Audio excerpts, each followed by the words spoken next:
ത്തിലേക്കാണ് ദക്ഷിണേന്ത്യയിലെ പ്രസിദ്ധ തീർത്ഥാടന കേന്ദ്രമായ മാഹി സെന്റ് തെരേസ ബസിലിക്കയിലെ തിരുനാൾ 10ാം ദിനത്തിൽ ആഘോഷമായ ദിവ്യബലി നടന്നു. കോഴിക്കോട് അതിരൂപത വികാരി ജനറൽ ഡോക്ടർ ജെൻസൺ പുത്തൻ വീട്ടിൽ ദിവ്യബലിക്കും നൊവേനയ്ക്കും കാർമ്മികത്വം വഹിച്ചു.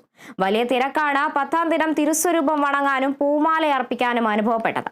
സെന്റ് തോമസ് യൂണിറ്റിന്റെ നേതൃത്വത്തിൽ നഗര പ്രദക്ഷിണവും നടന്നു. തിരുനാൾ ആഘോഷം അവസാനിക്കുന്ന ദിവസം വരെ ആഘോഷമായ ദിവ്യബലിയും നൊവേനയും വിവിധ കാർമ്മികരുടെ നേതൃത്വത്തിൽ നടക്കും.